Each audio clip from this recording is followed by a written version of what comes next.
ओम शांति।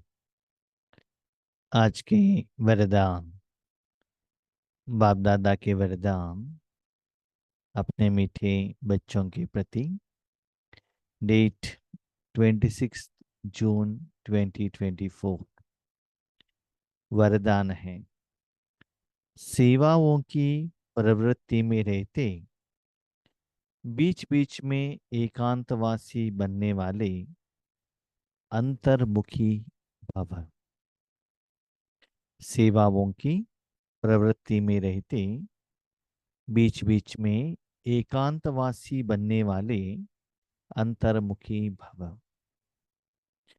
बाबा क्या कहते हैं, समय के अनुसार जब आप सीनियर बन जाते हैं, अनुभवी बन जाते हैं, तो सेवा करने का मन तो रहता है, सेवा भी होती है, फल भी आता है, लोग गायन भी करते हैं, गिफ्ट भी मिलता है, खुशी भी होता है, सब कुछ ठीक है।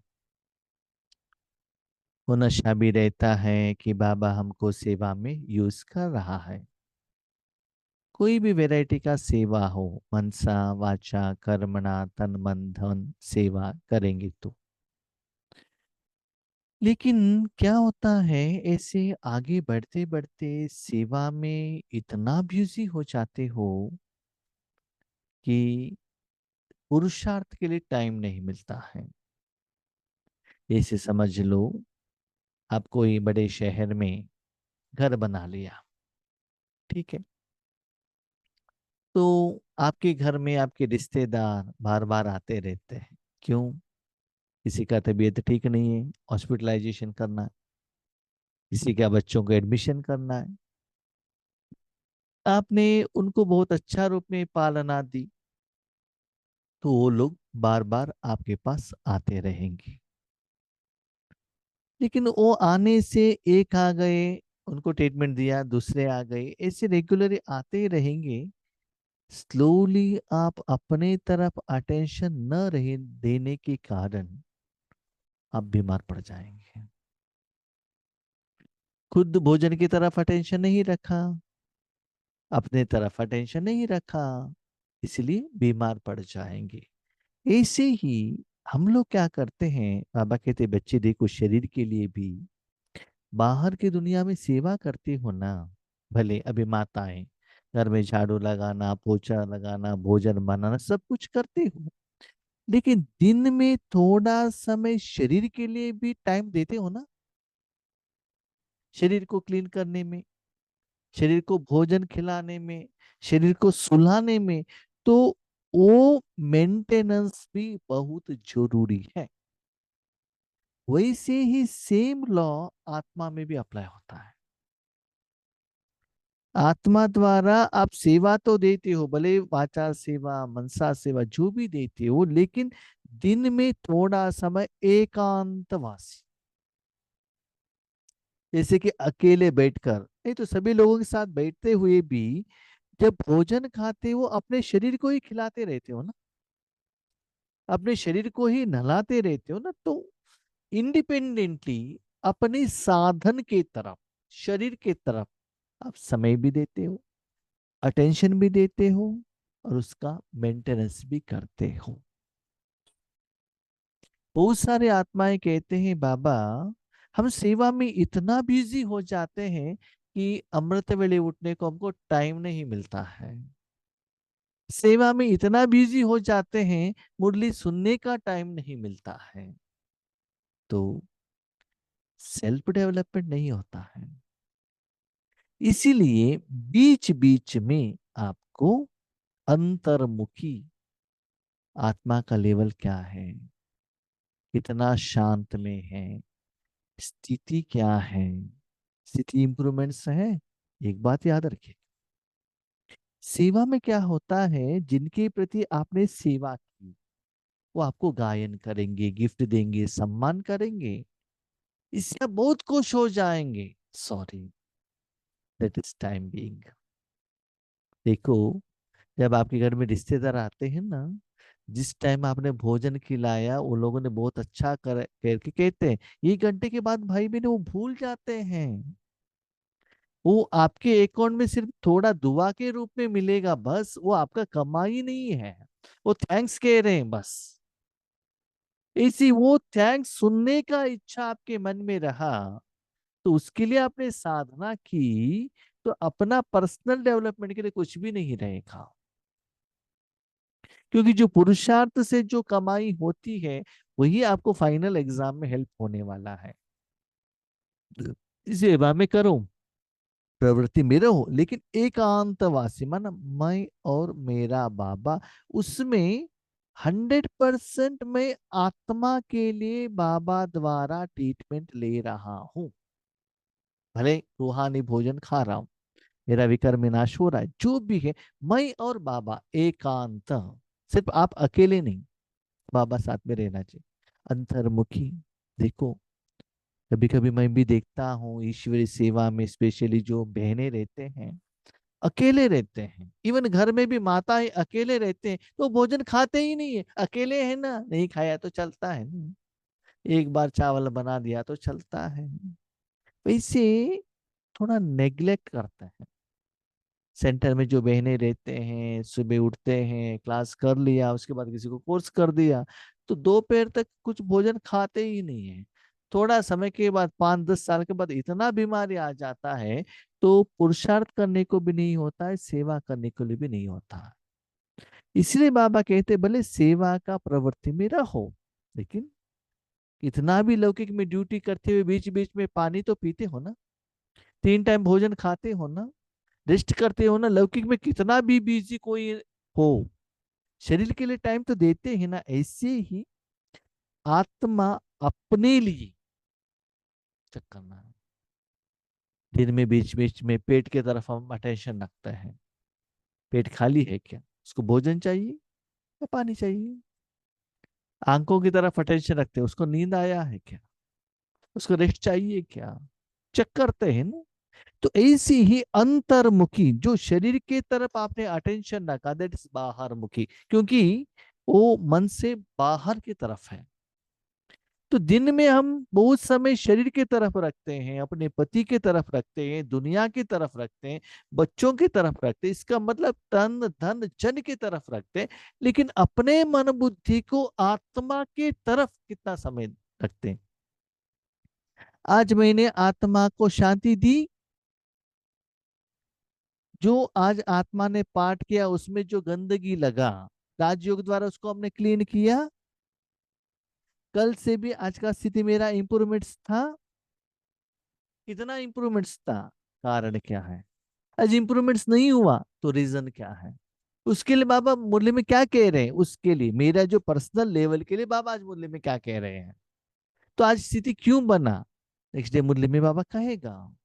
सीधे अच्छा क्यों हुआ वो भी बाबा मुरली में कहता है, लेकिन अटेंशन से सुनना पड़ेगा, समझना पड़ेगा। इसलिए कितना भी बिजी हो, कितना भी सेवा करो, थोड़ा समय आत्मा के लिए परमात्मा द्वारा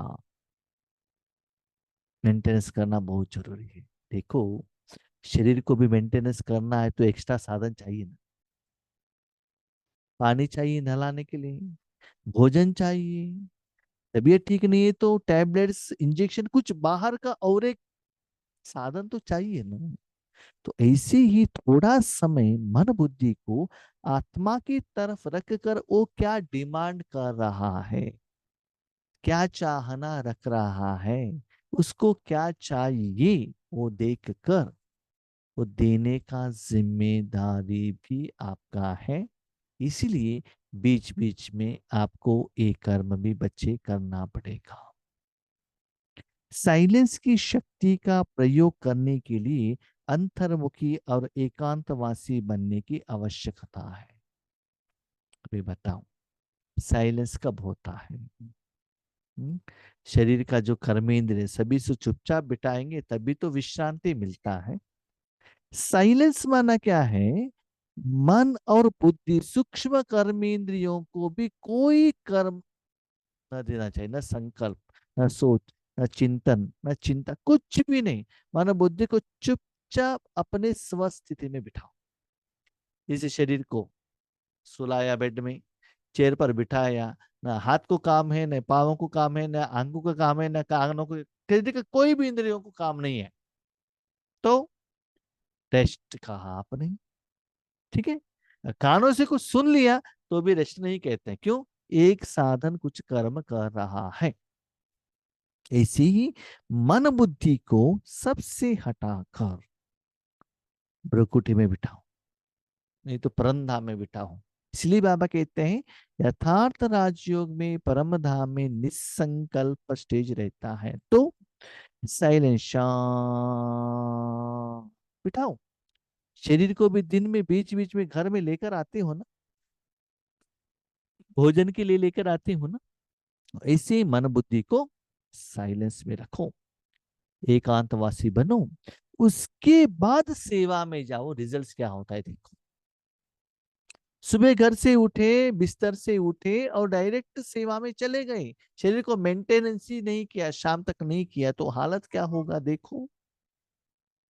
तो शरीर भी एक साधन है ना, मनोबुद्धि भी एक साधन है ना, आत्मा भी एक शक्ति मालिक है ना, उसके लिए भी कुछ चाहिए ना। इसीलिए उसके तरफ भी अटेंशन रखना पड़ेगा। तो उसके लिए क्या करना पड़ेगा? शांत रखो बस। कई बच्चे कहते हैं अंतर्मुखी स्थिति का अनुभव करने व एकांतवासी बनने के लिए समय ही नहीं मिलता, टाइम ही नहीं है। क्यों? सुबह उठ गए अमृत वेले तो कमेंट्री देना स्टार्ट किया, किसके लिए? जो आगे वाले आत्मा है ना उसके लिए। Okay right. वो कंप्लीट होते ही शरीर के लिए एक्सरसाइज करो, भोजन खिलाओ, रेडी करो। ओके। उसके बाद मुरली सुनाओ दूसरों के लिए, कोर्स सुनाया दूसरों के लिए, प्रोग्राम के लिए रेडी करो। सभी दूसरों के लिए किया, आत्मा के लिए क्या किया? क्या दिया? ओके। नहीं नहीं भाई, जब योग पर बैठते हैं एग्रीड, शरीर को बिठाया, मन क्या कर रहा है?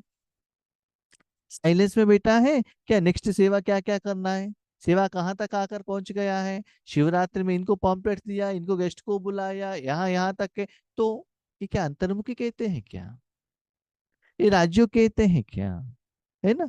तो बैठे तो है, लेकिन आपका मन बुद्धि किस तरह?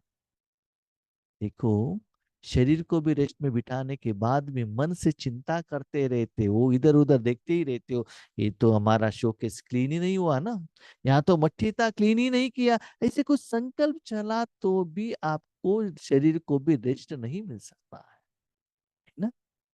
ऐसे ही आप इतना सेवा में बिजी हो जाते हो, इसका मतलब दूसरों को ईश्वरीय ज्ञान देने में, शक्ति देने में, उनको सहयोग देने में इतना बिजी हो जाते हो, सेल्फ मेंटेनेंस को भूल जाते हो। तो भी अपना ईश्वरी जिंदगी, ब्राह्मण जिंदगी इम्बैलेंस हो जाता है। क्योंकि सेवा की प्रवृत्ति, वाणी की शक्ति की प्रवृत्ति बहुत बढ़ गई है। पर्सनल के लिए टाइम नहीं है। मैं देखता हूँ बहुत सारे बाबा के बच्चों को, इतना बिजी सेवा में, इतना जिम्मेदारी, योग में बैठते ही तुरंत नींद आने लगेगा। क्यों? जितना चाहिए उतना शरीर को रेस्ट नहीं दिया, भोजन नहीं दिया। आगे बढ़ते बढ़ते डॉक्टर के पास जाते हैं, डॉक्टर को पता चलता है इनको रेस्ट नहीं मिलता है, तो नींद का गोली देते हैं। तो नींद आएगा ना? तो योग कहाँ से होगा बताइए? बाद में कहते हैं भाई जी क्या करें, नींद का गोली ले रहे हैं ना इसलिए नींद आता है। तो वो लेवल तक कब कैसे आकर पहुंच गए बताइए, कौन जिम्मेदार? तो ऐसे स्थूल सेवा में, वाणी की सेवा में इतना बिजी हो गई, इतना बढ़ गई है। लेकिन इसके लिए इकट्ठा आधा घंटा व 1 घंटा निकालने के बजाय बीच बीच में थोड़ा समय भी निकालो तो शक्तिशाली स्थिति बन जाएगी। आधा घंटा टाइम नहीं, ओके, 1 मिनट, 2 मिनट, 3 मिनट रखो।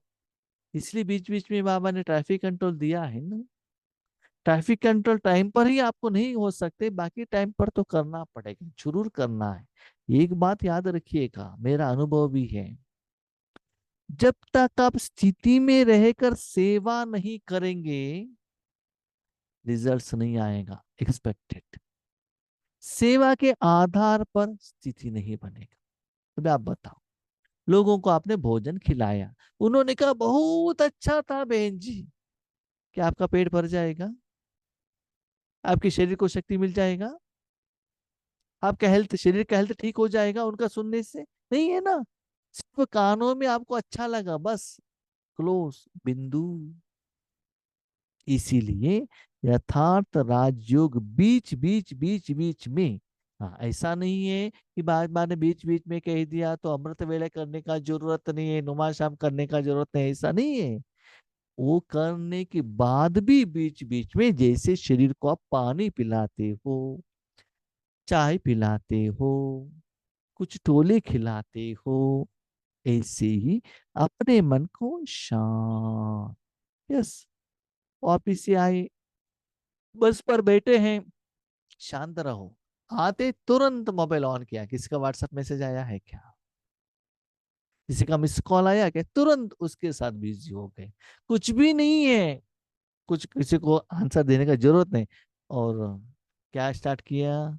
यूट्यूब स्टार्ट कर लिया, किसी का क्लास स्टार्ट कर दिया। यस, ज्ञान तो सुन लिया, लेकिन धारणा कितना की? स्थिति, व्हाट इज स्थिति? अपने मन बुद्धि को उस कार्य के लिए स्थित करना, सेट करना। देखो, एक कर्म करने के लिए शरीर को भी सेट करते हो, कपड़े को भी सेट करते हो, घर का साधन को भी सेट करते हो। क्या मन बुद्धि और आत्मा को सेट नहीं करना है क्या? नहीं सेट करेंगे तो कर्म ठीक नहीं होगा भाई बहनों।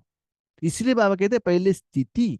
देखो, जब भी लौकिक में सुबह शरीर द्वारा कर्म करना है भाई बहनों, तो पहले शरीर को नहला के धुला के कपड़ा पहना के भोजन खिला के स्थित करके उसके बाद कर्म क्षेत्र में जाते हो। इसलिए बाबा ने कहा अमृत वेला भी आत्मा को स्थित करने का, शक्ति बनने का काम है। सिर्फ एक ही बार करने से नहीं होता है। आपने बीच बीच में टाइम नहीं दिया, उसका रिजल्ट क्या होता है? जब आप शाम में नुमा शाम के लिए बैठते हो, उस समय तुरंत आपका योग नहीं लगेगा। क्यों? सुबह से शाम तक लौकिक के साथ, विनाशकारी आत्माओं के साथ, विकारों के साथ आप जुड़े हो। उसको क्लीन करने के लिए, उसके असर से बाहर आने के लिए आपको बहुत टाइम लगता है। इसलिए योग नहीं लगता है। इसलिए कहते हैं भाई जी क्या करें, योग नहीं लगता है ना, अनुभव नहीं होता ना, इसलिए सेवा में बिजी हो जाता है। मैंने बहुत सब जगह पर देखा है, सेवा में बहुत सारे आत्माओं को योग करना अच्छा नहीं लगता है। सेवा में को सुबह से शाम तक भोजन बना दिल से खुशी से करते रहेंगे, लेकिन योग में बैठते ही नींद आता। क्यों? क्योंकि योग के टाइम पर मन बुद्धि को कैसे बाबा में रखना, ये मालूम नहीं है। देखो भाई बहनों, स्थूल सेवा द्वारा कितना तक आप लोगों को पहुंच सकते हो, वही मन द्वारा बेहद का सेवा कर सकते हो। सेवा किसी को दे रहे हो, तो अपने पास रूहानी कमाई ही नहीं है, तो आप दूसरों को कैसे देते हो? एक बात याद रखना, जिनको भी ईश्वरीय ज्ञान सुनाते हो ना, वो ज्ञान से भी ज्यादा आप जो ज्ञान सुना रहे हो, उसका अनुभव का जो प्यार, स्थिति, स्मृति उन तक जाकर पहले पहुंचना चाहिए, उसके बाद वर्डिंग, वो भावना, वो अनुभूति। जैसे कि गुलाब जामुन कहते हो, ऐसे अनुभव करो, उनको गुलाब जामुन का शब्द सुनाई नहीं दे, लेकिन आप जो फीलिंग है ना, चेहरे द्वारा, चलन द्वारा दिखाई दे। इसलिए साधना आपको करना पड़ता है, तभी तो रिजल्ट आता है। ये कब होता है? खुद तो भोजन बनाना पड़ेगा ना, स्वस्थिति। इसीलिए बाबा कहते हैं बीच बीच में समय निकाल कर एकांतवासी बनो। कभी कभी कहते हैं नहीं नहीं भाई जी हमारा ऑफिस में तो इतना बिजी है, ओके, बीच बीच में एक सेकंड, थोड़ा सेकंड के लिए पानी पीते हो ना, टक से मन को शांत करो। मोबाइल ऑपरेट कर रहे हो, कभी कभी बाबा टेक्निक कहते हैं, ऑफिस में हो, कंप्यूटर देख रहे हो, लोग क्या समझते हैं, ये कंप्यूटर देख रहे हैं, बीच में 1 second, 2 second, 15 second, 20 second time दो। बीच में बाथरूम में जाते हो, उस समय मन को शांत रखो। ऐसे अपना टाइम टेबल बीच बीच में निकालो। क्या कितना भी बिजी हो, 3 टाइम भोजन नहीं खाएंगे क्या? पानी नहीं पिएंगे क्या? करेंगे ना। तो ऐसे ही बच्चे कर्म यथार्थ विधिवत सफलता पूर्वक लंबे समय तक आपका जो स्टेज इम्प्रूव्ड वर्जन में होना चाहिए, ये सभी छोटी छोटी बातों को आपको अपने जिंदगी में चेंजेस करना ही पड़ेगा। ये छोटे छोटे बात ही आपको फास्ट आगे बढ़ाने नहीं देता है। एक बात याद रखो, सेवा आपको भी दिखाई देता है, दूसरों को भी दिखाई देता है। स्थिति सिर्फ आप देख सकते हो। शरीर में इतना बीमारी रखकर उनको बहुत अच्छा भोजन खिलाकर बहुत अच्छा है, वो लेना कैसा है? उसके बदले शरीर को हेल्दी बनाओ, इसी पहले आत्मा को हेल्दी बनाओ। वो राजयोग द्वारा होता है, एकांतवासी द्वारा होता है, अंतर्मुखी द्वारा ही होता है। तो दिन में थोड़ा समय आत्मा परमात्मा चैप्टर क्लोज, उस समय आपको तीनों लोगों से कोई भी सेवा से कुछ भी लेना देना नहीं, नथिंग यूवर्स। इतना डिटैच हो जाओ। जैसे शरीर को नहला रहे हो, बस पानी नहलाने का बस एक ही कर्म, बाकी कर्म का चिंता मत करो ना। चाय पी रहे हो, सिर्फ चाय पीने का ही सुख, बाकी कुछ कुछ किसी से भी अभी कुछ लेना देना नहीं है। चाय पीने के बाद देखेंगे दूसरा क्या काम है। ज्ञान सुन रहे हो, सिर्फ ज्ञान सुनने का। ऐसी आत्मा परमात्मा बस, भाई बहन वो करो, तब देखो सेवा कितना आसान, कितना सहज होता है, मेहनत मुक्त होता है। सेवा का ऑफर भी कैसे मिलता है देखो। बाकी सभी है ना, शो है बस, और कुछ नहीं है। स्लोगन, ब्राह्मण जीवन में युद्ध करने के बजाय मौज मनाओ तो मुश्किल भी सहज हो जाएगा। तो मौज किसके साथ और किसके साथ मौज करते हैं बताओ? हमारा जो फ्रेंड है, हमारा जो रिलेटिव है, उनके साथ ही मौज करेंगे ना। अभी योग में देखो, मौज कर रहे हो कि युद्ध कर रहे हो? मैं आत्मा हूँ, बिंदु हूँ, अजर हूँ, अमर हूँ। कितना मुश्किल है, मन इधर ही देखो, पॉइंट ऑफ लाइट पर ही देखो, कितना युद्ध करते हैं। उसके बदले बाबा के साथ खेल रहे हैं, कूद रहे हैं, बाबा के साथ मस्ती में हैं। स्टार्टिंग में हाँ, आगे बढ़ते बढ़ते मन बाबा के हाथ में दे दिया है, मस्ती से। आप चाहिए तो चेक कर लो, बाबा के साथ आपका रो रिहान क्या चलता है? सीरियसली, घबराहट में, भय में, या मौज से? चाहिए तो देख लो। मैं भी देखता हूँ ईश्वरीय परिवार में जो भी हमारे स्टूडेंट्स, हमारे नहीं बाबा का स्टूडेंट्स है, भाई बहने मिलते हैं, पहले सीरियस रहते हैं। भाई जी है ना, कैसे बात करना, क्या करना, इससे भी सीरियस। उसके बाद संस्कार मिलन होते होते इतना प्यार से बातें करते हैं, प्यार से झगड़ा भी करने शुरू करते हैं। वो युद्ध नहीं, वो क्या है? बाबा के साथ या कोई भाई बहनों के साथ क्या करना है? मौज। इसे क्या करो, बाबा के साथ भी प्यार से झगड़ा करना, खेलना, कूदना, माना इतना बाबा के साथ डियरेस्ट, डियरेस्ट, हैप्पीएस्ट। जब हम स्कूल में जाते थे ना, कॉलेज में, पीयूसी में, तब जब स्टॉप रूम में जाते थे, वहाँ के जो टीचर्स माना प्रोफेसर रहते, उनके साथ हम चेयर पर उनके साथ में बैठकर बातें करते थे। क्यों? फंक लेवल के बेंच के स्टूडेंट्स रहते थे, उतना डर नहीं था हमको, लेकिन बाकी लोग वहां आने के लिए डरते थे। तो जब संस्कार मिलन होता है उतना बाबा के साथ, तो जिंदगी जीना इतना आसान हो जाता है। जैसे लौकिक में भी पतियों के साथ संस्कार मिलन होता है, तो उनके साथ एक बार कहाँ भी जाकर आना एक मौज का जैसा एहसास होता है। इसी भाई बहनों, ब्राह्मण जीवन कहा बाबा ने, इसका मतलब सदा भगवान के साथ में रहना। भले स्वस्थिति का बात हो, भले सेवा की बात हो, भले वाचा सेवा हो, कर्मणा सेवा हो, मनसा सेवा हो, इतना इजीली आराम से करके आने का। एक बार मैं राज महेंद्रवनम गए थे, राजमंड्री। तो वहाँ एक निमित्त बड़े सीनियर भाई थे, तो प्रोग्राम सभी फिक्स किया था, कार आ गया था, हमको कहा आप ही ड्राइविंग कीजिए, ठीक है। लेकिन भाई अंदर है, रेडी हो रहे हैं, उनको कोई भी नहीं बुला रहा है। क्यों? मैंने सोचा क्यों नहीं बुलाया? नहीं नहीं नहीं नहीं, भाई को बीच में बुलाएंगे ना तो उनको गुस्सा आ जाता है। कहा ठीक है, हम बुलाते हैं। हमने डोर खटखटाया और बुलाया, आ गए वो। देखिए लोगों का मेंटल स्टेटस कैसा रहता है। उसके बाद हम सेवा में गए, जहाँ वो भाई भी बैठे थे, भाषण किया, सब कुछ किया, शांत में थे, क्लास अभी बहुत अच्छा सुन रहे थे। उसके बाद उसी सेंटर का निमित्त बहने आ गई, भाई जी से कुछ बातें करने को तुरंत गुस्सा आ गया। माना मनुष्य आत्माओं का मन ऐसा रहता है, मैं इनके ऊपर गुस्सा कर सकता हूँ, इनके ऊपर नहीं करना है ना। घर में पत्नी के ऊपर गुस्सा करेंगे, लेकिन ऑफिस में ऑफिसर के ऊपर, जो बड़े ऑफिसर उसके ऊपर गुस्सा नहीं करेंगे, भले वो गलत है तो भी। तो पहले माइंड रेडी रहता है किसके साथ गुस्सा करना है, किसके साथ नहीं करना है ना। तो ऐसे ही बाबा के साथ आपका जिंदगी ऐसे मौज वाला रहो। जैसे आपने देखा होगा अर्जुन और कृष्ण के बीच में कैसे बातचीत चलता है फ्रेंड के रूप में, वैसे ही बातचीत नकुल और सहदेव कृष्ण जी से बात करेंगे क्या? बड़े भाई कौन युधिष्ठिर धर्मराय करते हैं क्या? नहीं है ना।